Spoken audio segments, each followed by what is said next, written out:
오늘도 이렇게 예배의 자리로 나오신 하나교회 성도님들을 주님의 이름으로 축복합니다. 오늘은 열왕기상 7장 23절에서 26절까지 말씀을 통해 바다 같은 은혜 앞에 바다 같은 은혜 앞에라는 제목으로 함께 말씀을 나누도록 하겠습니다.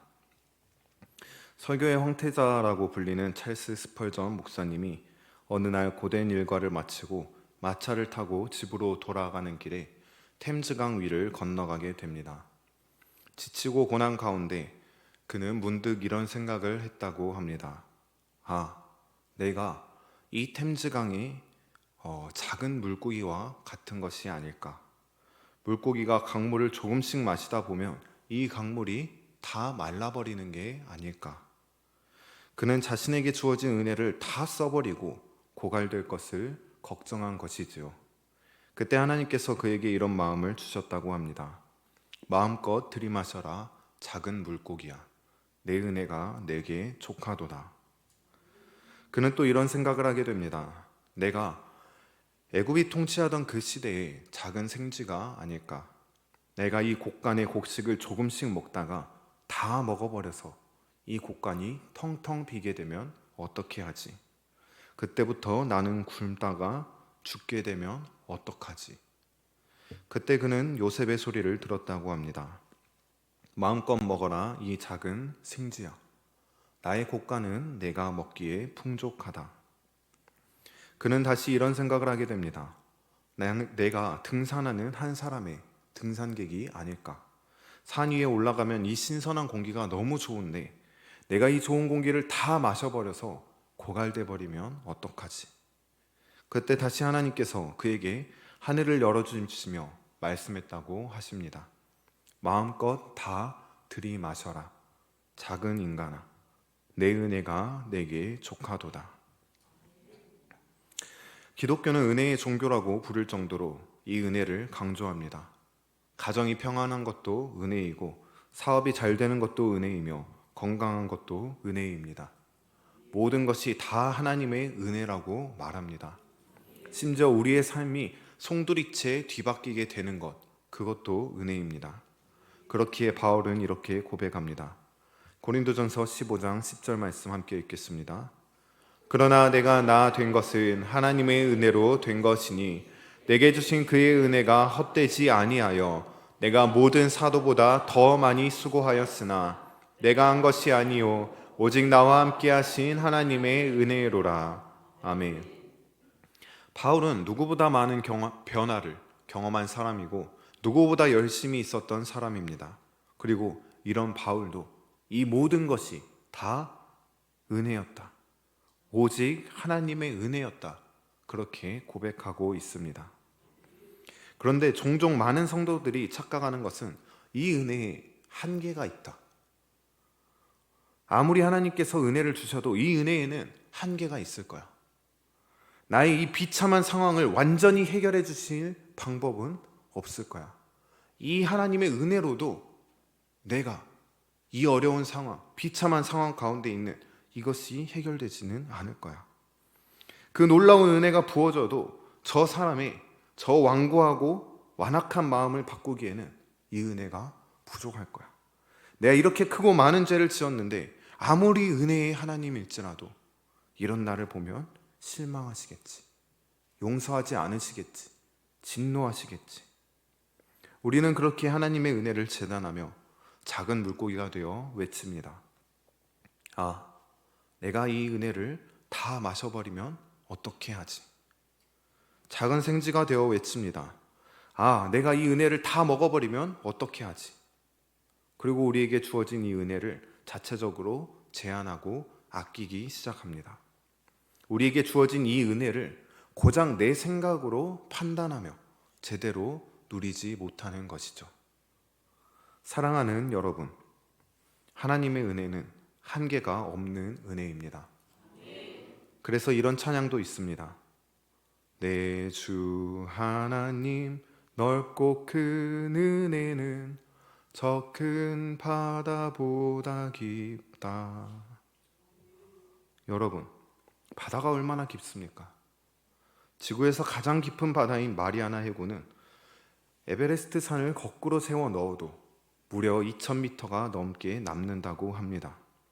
우리가 평생 동안 퍼다 마셔도 티도 나지 않을 정도로 엄청나게 넓고 큰 것이 바로 바다이고, 끝이 없이 무한하다는 것이 바로 그 바다 같은 하나님의 은혜입니다. 오늘 우리가 그 은혜를 다시 한번 돌아볼 수 있기를 원합니다. 그 은혜를 재단하는 나의 마음을 내려놓고 이 바다와도 같은 하나님의 은혜를 온전히 누리며 그 은혜에 합당한 삶을 살아갈 수 있는 저와 여러분 모두가 되기를 주님의 이름으로 축복합니다. 다윗의 염원이었던 성전 건축이라는 사명을 이어받은 솔로몬은 그 사명을 감당하기 시작하였는데, 열왕기상 5장부터 7장까지는 이 성전을 어떻게 건축하였는지 이에 대해서 기록하고 있습니다. 솔로몬은 이 성전 건축을 위해 특별히 전국 곳곳을 넘어서 해외로까지 그 손을 뻗어 좋은 재료와 장인들을 구하였습니다. 그는 특별히 성전의 놋기구들을 제조하기 위해 두로에서 히람이라는 사람을 데려와서 이 솔로몬 성전의 두 기둥인 야긴과 보아스를 비롯하여 그 안에 놓여질 여러 가지 놋기구들을 제조하게 하였습니다. 오늘 본문 말씀은 그 중에서도 놋으로 만든 바다, 놋바다에 대해서 기록하고 있는데, 이에 대해서 우리가 함께 살펴보고자 합니다. 이 놋바다는 놋으로 만든 바다라는 이 명칭답게 상당한 크기를 자랑하는 것이었습니다. 우리 23절 말씀 함께 읽어보겠습니다. 또 바다를 부어 만들었으니 그 직경이 10규빗이요 그 모양이 둥글며 그 높이는 5규빗이요 주위는 30규빗 줄을 두를만 하며. 아멘. 오늘 말씀은 이 놋바다의 규격을 자세하게 설명하고 있는데, 이 놋바다의 직경은 10규빗이고 둥근 모양으로 그 높이가 5규빗, 그리고 이 둘레는 30규빗이라고 말합니다. 여기에서 10규빗은 대략 4.5m 정도 되는 길이라고 합니다. 이를 환산해 보면 이 놋바다는 그 직경이 무려 4.5m, 그리고 높이가 2.3m, 그리고 그 둘레가 무려 13.5m에 되는 엄청난 크기의 기구라고 할 수 있겠습니다. 26절도 이어서 함께 읽어보겠습니다. 바다의 두께는 한 손 너비만 하고 그것의 가는 백합화의 양식으로 잔가와 같이 만들었으니 그 바다에는 2000밭을 담겠더라. 아멘. 게다가 26절에는 이 놋바다가 무려 한 손 너비만큼 두꺼웠다. 그렇게 두꺼웠는데다가 그 안에는 무려 2000밭에 달하는 물이 담겨 있다고 전합니다. 1밭이 대략 22에서 23리터 정도 된다고 합니다. 그러니까 2000밭은 45톤 정도 되는 어마어마한 양의 물을 담고 있는 거대한 기구라고 할 수 있겠죠. 그야말로 바다라고 부르기에 부족함이 없는 이 기구의 쓰임에 대해서는 동일한 내용을 전하고 있는 역대하 4장에서 살펴볼 수 있습니다. 역대하 4장 6절 말씀 함께 읽어보겠습니다. 또 물두멍 10개를 만들어, 제가 읽어드리겠습니다. 또 물두멍 10개를 만들어 5개는 오른쪽에 두고 5개는 왼쪽에 두어 씻게 하되 번제에 속한 물건을 거기서 씻게 하였으며 그 바다는 제사장들이 씻기 위한 것이더라. 역대하 말씀에 전하는 것처럼 이 놋바다는 제사장들이 하나님 앞에 나아오기 위해 씻고 정결하기 위해 만들어진 기구였습니다. 이는 속죄의 제사를 드리기에 앞서서 제사장과 레위인들이 자기 자신을 성결케 하기 위함이었죠. 출애굽기 30장 18절에서 20절 말씀 함께 읽어보겠습니다. 너는 물두멍을 놋으로 만들고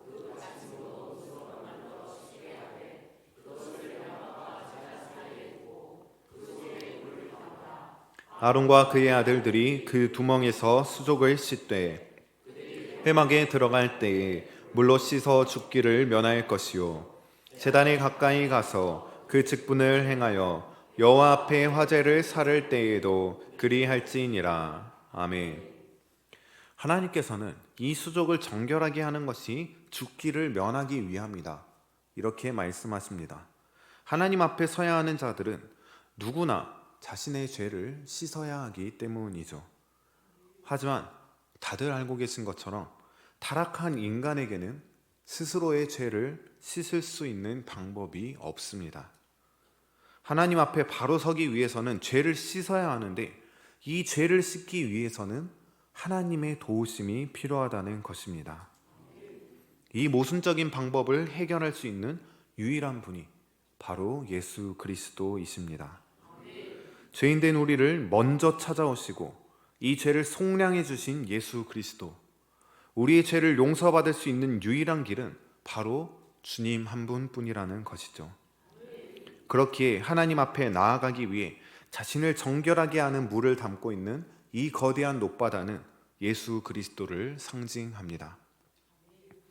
이러한 관점에서 바라볼 때 이토록 커다란 놋바다의 크기와 그 안에 넘치도록 담겨있는 45톤에 달하는 그 어마어마한 물은 정결례를 시행하는 데 있어서 전혀 부족함이 없었을 것입니다. 온 제사장이 다 나와서 손과 발이 아니라 온몸을 다 씻어도 부족하지 않다는 것이죠.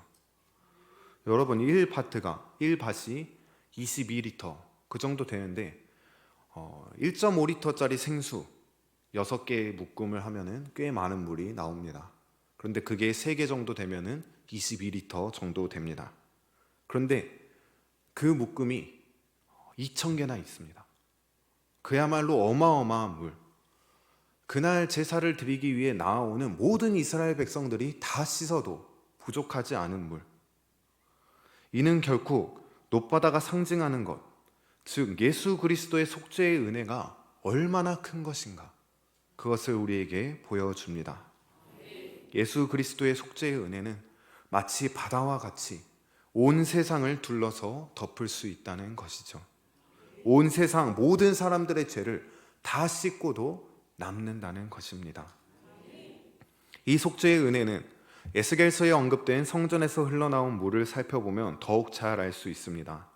에스겔은 자신이 본 환상을 기록하였는데 이 환상에서는 성전에서부터 넘쳐 흐르는 그 물을 발견할 수 있습니다. 그 물이 얼마나 넘치는지 그 발목을 잠그고 이내 무릎까지 잠기고 허리에까지 올라오다가 나중에는 사람들이 헤엄칠 수 있을 정도로 그 물이 계속해서 아낌없이 넘치도록 흘러나왔다, 그렇게 전합니다. 제한 없이 부어주시는 풍성한 구원의 은혜를 의미하는 것이죠. 이처럼 예수 그리스도께서 주시는 속죄의 은총에는 제한이 없습니다. 그 은총이 부족해서 구원받지 못할 사람은 없습니다. 참 하나님이신 예수 그리스도께서 영원한 생명의 물을 십자가 위에서 다 쏟으셨기 때문입니다. 주님께서 십자가에서 흘리신 그 은혜의 보혈은 강같이 온 땅에 흐르고 구원의 바다를 이루셨습니다. 그 구원의 바다 가운데 용서받을 수 없는 죄인인, 하나님을 떠나간 죄인인, 악하고 패역하고 오로지 죄로 태어난 우리를 구원하신 그 하나님의 은혜가 얼마나 큰지 모릅니다. 마치 태양이 모든 사람에게 빛을 비추는 것처럼 이 구원의 은혜도 모든 사람을 향해 흐르고 있습니다. 그 가운데에는 마찬가지로 우리 인생에 필요한 모든 풍성한 축복과 은혜도 포함되어 있습니다. 예비되어 있습니다. 그것은 무한하기에 혹여나 고갈되지 않을까, 부족하지 않을까, 나를 구원하기에, 다른 사람들을 구원하기에 부족하지 않을까, 내가 누리기에, 우리 모두가 함께 누리기에, 이 모든 문제들을 해결하기에 부족하지 않을까 걱정할 필요가 없다는 것이죠. 하지만 그럼에도 이 세상에는 이 풍성한 구원의 은혜를 경험하지 못한 자들이 많이 있습니다. 은혜의 강물이 끊임없이 흘러 내려오고 있음에도 발목을 잠그고 내 허리까지 오고 헤엄을 칠 수 있을 만큼 넘쳐 흐름에도 불구하고 그 옆에 흐르는 죄의 구렁텅이에 빠져서 허우적거리는 사람들이 있습니다. 이런 자들은 결코 이 순결한 생명의 물을 누리지 못합니다. 하지만 그런 사람들도 이 은혜의 강물, 속죄의 물에 몸을 담그기만 한다면 이 죄의 구렁텅이에 빠져서 허우적거리던 사람들도 세상의 모든 죄와 어두움, 마치 문둥병자와 같이 썩어서 죽어가는 사람도 새로운 생명과 깨끗함의 축복을 받게 됩니다. 그 안에서 영원히 솟아나는 생명수를 누리면서 영원히 목마르지 않는 그 축복을 우리와 같이 누리게 되는 것이죠. 이 모든 자들을 다 구원하고도, 이 세상 70억, 80억 인구를 다 구원하고도 부족함이 없는 것이 바로 예수 그리스도의 은혜이기 때문입니다. 그렇기에 우리는 아직 이 은혜의 바다를 누리지 못하는 자들을 찾아 나서야 합니다. 아직도 죄로 오염된 더러운 시궁창 같은 세상에서 허우적거리고 있는 자들을 그리스도의 은혜의 바다로 인도해야 합니다. 그들에게도 새로운 생명과 깨끗함을 누리게 해야 하는 것입니다. 그런데 여전히 세상에는 이 은혜를 누리지 못하는 자들이 많이 있습니다. 아니, 이런 것이 있다는 사실조차도 알지 못하는 자들이 넘쳐 흐릅니다. 왜 그렇습니까? 왜 그들은 이 넘치는 은혜를 알지도 못하고 이 세상 가운데 허우적거리다 죽어가고 있습니까? 우리가 그들에게 이 은혜를, 이 복음을 전파하고 있지 않기 때문입니다. 우리는 이미 이 은혜를 충분히 누렸음에도 불구하고, 나 자신도 오직 넘치는 은혜로 구원을 받았음에도 불구하고 세상으로 나아가지 않습니다. 오늘 함께 읽었던 말씀은 놋바다에 대해서 이렇게 증거합니다. 25절 말씀 함께 읽어보겠습니다. 그 바다를 소 12마리가 바쳤으니 셋은 북쪽을 향하였고 셋은 서쪽을 향하였고 셋은 남쪽을 향하였고 셋은 동쪽을 향하였으며 바다를 그 위에 놓았고 소의 뒤는 다 안으로 두었으며. 아멘. 이 커다란 놋바다는 마찬가지로 놋쇠로 만든 12마리의 황소가 바치고 있습니다. 일반적인 의미에서 소는 희생과 헌신, 그리고 순종과 충성을 의미하는 동물입니다. 아울러 12이라는 숫자는 이스라엘 12지파와 예수님의 12제자를 중심으로 하는 교회의 공동체, 이와 같이 하나님의 백성 전체를 상징하는 공동체적 완전수를 의미합니다. 그러니까 놋바다를 바치고 있는 12마리의 황소는 바로 저와 여러분들, 우리 성도들을 의미하는 것이죠. 특별히 이 황소들은 각각 3마리씩 동쪽과 서쪽, 남쪽과 북쪽을 바라보고 있습니다. 각각 동서남북 사방을 바라보며 그리스도의 속죄의 은혜를 바치고 있는 것이죠. 이는 그리스도의 속죄의 사역이 마찬가지로 우리에게 국한되는 것이 아니라 온 땅을 향하여 증거되어야 한다, 그런 의미를 가지고 있습니다. 특별히 기록되어 있지는 않지만 많은 학자들이 이 놋바다에서 물을 사용하는 방법으로 놋으로 만들어진 황소를 사용했을 것이다, 그렇게 추측합니다. 놋바다는 이미 2m가 넘는 높이를 가지고 있는데 놋으로 만들어진 황소 위에 올라가 있기 때문에 그 높이가 최소 3m 이상 되었을 것이다, 그렇게 추측합니다. 그 위에 올라가서 물을 깃는다는 것은 상당히 번거로운 일입니다. 그렇게 학자들은 모종의 방법으로 이 놋바다와 황소가 연결되어 있으며 제사장들은 이 황소를 통해서 물이 빠져나오게 하여 물을 사용했을 것이다, 그렇게 추측합니다. 즉 하나님의 은혜가 세상으로 전파되는 데 있어서 황소의 역할이, 우리 성도들의 역할이 있다는 것입니다. 이 은혜가 세상 가운데 전파되기 위해 성도의 섬김과 순종과 헌신이, 황소와도 같은 그 섬김과 순종과 헌신이 필요하다는 것이죠. 왜 그렇습니까? 왜 우리가 그렇게 해야 합니까? 왜 우리가 황소처럼 세상을 향해 나아가야 합니까? 우리만 이 은혜를 받고 나만 누리기에도 부족한 것 같은데 우리가 왜 이 은혜를 세상 가운데 전해야 합니까? 우리는 오직 은혜로 구원을 받은 자들이기 때문입니다. 디모데후서 1장 9절 말씀 함께 읽어보겠습니다. 하나님이 우리를 구원하사 거룩하신 소명으로 부르심은 우리의 행위대로 하심이 아니요 오직 자기의 뜻과 영원 전부터 그리스도 예수 안에서 우리에게 주신 은혜대로 하심이라. 아멘. 우리의 구원은 우리의 공로가 하나도 없습니다. 오직 은혜, 오직 하나님의 은혜, 오직 은혜로 우리는 받은 것입니다. 그렇기에 우리는 이 은혜를 세상 가운데 전해야 하는 것이죠. 그리고 주님께서는 이 복음을 전하라고 우리를 부르시기도 하셨습니다. 베드로전서 2장 9절 말씀 함께 읽어보겠습니다. 그러나 너희는 택하신 족속이요 왕같은 제사장들이요 거룩한 나라요 그의 소유가 된 백성이니 이는 너희를 어두운 데서 불러내어 그의 기이한 빛에 들어가게 하신 이에 아름다운 덕을 선포하게 하려 하심이라. 아멘. 하나님께서는 어두운 가운데 있는 죄인된 우리를 불러주셨습니다. 택하신 족속으로 부르셨고 왕같은 제사장으로 세우셨고 거룩한 나라로 세워주셨고 그의 소유가 된 백성으로 삼아주셨습니다. 무엇을 위해 그렇습니까? 우리를 구원하신 그 아름다운 덕, 하나님의 은혜를 세상 가운데 선포하라고 하나님께서는 부르셨다는 것입니다.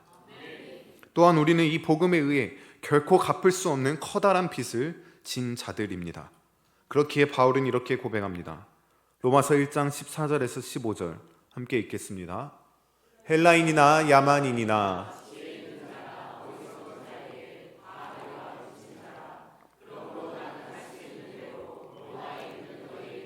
복음 전하기를 원하노라. 아멘. 우리는 다 복음에 빚진 자들입니다. 조건 없이 이 복음을, 은혜로 받았고 또 누군가가 우리에게 전해준 그 복음으로 우리는 이 복음을 받았습니다. 구원을 받은 것이죠. 바울도 마찬가지로 자신이 빚진 자라는 것을 알았습니다. 그렇기에 그 빚을 갚기 위해 할 수 있는 대로 이 복음을 전하기 위해 발버둥을 쳤습니다. 여러분, 바울이 얼마나 발버둥 쳤습니까? 자신이 목숨까지도 아끼지 않고 모든 것을 내어 바치며 희생하고 헌신하며 한 영혼이라도 더 구하기 위해, 심지어는 법정 앞에서 자신의 목숨이 달려있는 그 법정 앞에서도 자신을 재판하는 자에게 복음을 전하다가 내가 정녕 미쳤도다 하는 소리를 들은 것이 바로 바울입니다. 그런데 현대의 그리스도인들은 이 복음을 전하지 않습니다. 예수님을 사랑한다고 말하면서도 세상을 향해 나아가지 않습니다. 내가 진 이 빚을 갚고자 하지 않습니다. 도리어 어떻게 살아갑니까? 마치 열심히 노바다는 바치고 있지만 그 고개를 안으로 향하고 바깥으로 세상으로 향하는 것이 아니라 안으로 향하고 세상을 외면하는 것처럼 세상을 바라보지 않습니다. 그 안에서 자기들끼리 좋고 자기들끼리만 은혜를 나누고 자기들끼리만 함께합니다. 그래서 오늘날 그리스도의 영광스러운 이름은 교회라는 건물 안에서만, 예배들을 드리는 그 시간에서만 고백될 뿐입니다. 세상에는 그 영광이, 그 은혜가 없습니다. 복음이 없습니다. 아무도 이 교회에서, 성도의 모임에서 하나님에게 받은 그 은혜를, 주님의 그 크신 은혜를 세상으로 가지고 나가지 않기 때문이죠. 사랑하는 여러분, 우리는 그렇지 않기를 소망합니다. 복음을 들고 나아갈 수 있기를 원합니다. 이 복음은 땅 끝까지 전파되어야 할 복음입니다. 모든 성도가 각각 자기가 서 있는 곳이 어디든지 그 선 자리에서 어떤 상황일지라도 전해야 하는 것, 그것이 바로 복음인 것입니다. 에베소서 2장 4절에서 7절 말씀 함께 읽어보겠습니다. 긍휼이 풍성하신 하나님이 우리를 사랑하신 그 큰 사랑을 인하여 허물로 죽은 우리를 그리스도와 함께 살리셨고 너희는 은혜로 구원을 받은 것이라. 또 함께 일으키사 그리스도 예수 안에서 함께 하늘에 앉히시니 이는 그리스도 예수 안에서 우리에게 자비하심으로써 그 은혜의 지극히 풍성함을 오는 나타내려 하심이라. 아멘. 바울은 말합니다. 예수 그리스도의 은혜는, 하나님의 은혜는 그저 나 한 사람을 구원하기 위함은 아니다. 그 은혜의 지극히 풍성함이 오는 여러 세대 가운데, 앞으로 있을 여러 세대 가운데 드러나게 하기 위해, 나타내게 하기 위해, 그 풍성함이 전파되게 하기 위해, 우리는 모두 그것을 위해 부름받은 자들이라는 것이죠. 그렇다면 여러분, 우리는 지금 어떻게 살아가고 있습니까? 나는 지금 그 은혜의 풍성함을 전하기 위해서 세상으로 고개를 향하여 내가 받은 그 은혜를 흘러보내고 있습니까? 아니면 그 은혜의 풍성함을 나만 누리면 좋게, 나만 이 은혜를 누리면 좋게, 나만 행복하고, 나만 충만하고, 나만 기쁘고, 나만 하나님 만나면 되는 거야. 그런 마음으로 그 고개를 안으로 향하고 그렇게 살아가고 있지는 않으십니까? 오늘 우리에게 주어진 그 신분과 사명감을 결코 잊지 않기를 원합니다. 저번 주부터 전도서 그룹이 시작되고 있습니다. 우리가 이 전도서 그룹을 통해 다시 우리의 시선을 세상으로 향할 수 있기를 원합니다. 우리가 받은 은혜가 얼마나 크고 놀랍습니까? 우리가 이 은혜 없이 어떻게 여기까지 나올 수 있었겠습니까? 그 은혜 없이 어떻게 이렇게 변화될 수 있습니까? 지금 세상 가운데 이 은혜가 필요한 자들이 있습니다. 내 죄를 사해 주신 예수 그리스도의 은혜, 나를 구원하시고 변화시켜 주신 주님의 그 크신 은혜, 죄와 사망의 구렁텅이에서 허우적거리는 그들을 온전히 구원할 수 있는 은혜, 우리가 그 은혜를 가지고 주님이 예비하신 이 영혼들, VIP들을 향해서 나아갈 수 있기를 원합니다. 전도서 그룹에 참여하지 않으시는 분들도 본인들 셀에서 혹은 다른 셀에서 진행되는 전도서 그룹들을 놓고 함께 기도하시기를 바랍니다. 목요일에는 교회에서 노방전도를 실행합니다. 거기에라도 나와서 함께 전도하시길 바랍니다. 아니면 개인적으로라도 전도지를 들고 혹은 가족들에게라도, 친한 친구에게라도, 친척들에게라도 나가서 복음을 전하시기를 원합니다. 우리가 지금 어디에 서 있는지를 기억하기 원합니다. 우리는 바다 같은 은혜 앞에 서 있습니다. 그 은혜로 말미암아 서 있습니다. 누군가는 말합니다. 벅차다, 어렵다, 힘들다, 은혜가 부족하다. 하지만 여러분, 우리에게 주어진 은혜는 바다와도 같은 은혜입니다. 내가 숨을 쉬면 다 빨아마시고 남는 것이 없을까 걱정하는 그런 은혜가 아니라 넘치는 바다 같은 깊은 은혜가 우리에게 주어졌습니다. 전도하기가 어렵습니까? 그 사람이 나의 마음을 어렵게 만듭니까?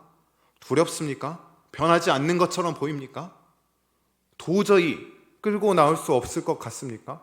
완악한 그들의 마음에 상처를 입으셨습니까? 오늘 우리가 기억하기를 원하는 것은 그 모습이 주님을 만나기 전에 나의 모습이었다는 것입니다. 누군가는 주님의 충만한 은혜로 그런 나를 끌고 왔고, 나도 그 가운데 주님의 충만한 은혜를 누렸습니다. 이런 부족하고 연약하고 완악한 나를 바꾸신 것이 바로 바다 같은 주님의 은혜였다는 사실을 우리가 기억할 수 있기를 원합니다. 오늘 우리가 그 은혜 앞에서 담대하게 복음을 들고 나아갈 수 있기를 소망합니다. 이 은혜를 더는 나 혼자 누리고 고개를 안쪽으로 향하고 그 안에서 우리들끼리 좋고 행복하고 기쁨을 누리는 것이 아니라 언제나 어디서나 어떤 상황에서나 이 복음을 전할 수 있는 그 세워진 자리에서 그리스도 예수의 은혜를 전할 수 있는 신실한 일꾼들로 세워지는 저와 여러분 모두가 되기를 주님의 이름으로 축복합니다.